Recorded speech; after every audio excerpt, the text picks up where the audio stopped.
salaamaaleykum waa Sénégal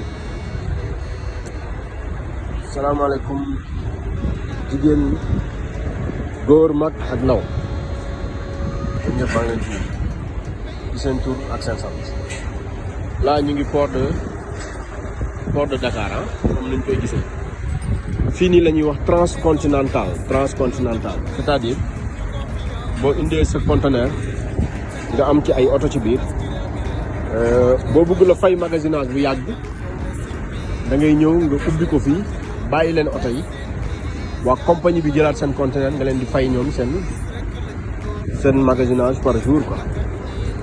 vendredi passé laa fi dépoté sama conteneur am ci sama benn oto moo nekk nii dama fekk ñu dindi bagage yëpp ñu sàcc ko yii dañ ko dagg gis ngeen ko nii. maa ngi nii dama ñëwoon fay naa sama douane def samay circuit ñëw pour enlever sama oto ma ñëw fekk ñu def ma jëf bi maa ngi nii oto bi ci biir jaar ya ensuite ci maal bi y a que des caisses vides ci maal bi amul dara. donc ñun tey ci ban réew la ñu nekk ku mu neex lu la neex ngay def donc port bi ñëpp a ngi jox. Je suis un importateur de véhicules et depuis des années on vole mes bagages quoi, c'est-à-dire les pièces de rechange de mes voitures et aussi parfois ils démontent même des pièces sur les voitures comme ce qui s'est passé aujourd'hui quoi. Bon, nous déplorons cet acte et nous lançons un appel solennel au président Macky Sall pour au moins remédier par rapport à ce fléau. Donc ça commence à prendre de l'ampleur et tout le monde est concerné.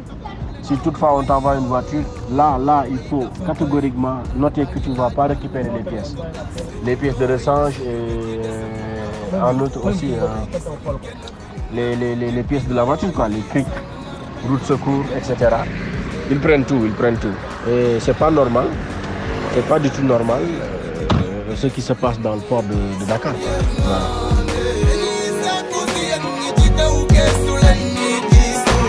Au secours SOS, Mayday, appel de détresse. Au secours SOS, Mayday, appel de détresse. Kañ lay doon kuy wàllu askan wi kañ lay doon ku ñuy wàllu dañu leen fal di leen fay pour ngeen liggéey bàyyi leen ci xel delloo cër bi ñi ko moom am leen xel ñu ngi leen di xaar ngeen liggéey bu leen balloo suñu xol di seddoo suñu ko dañu leen fal di leen fay pour ngeen liggéey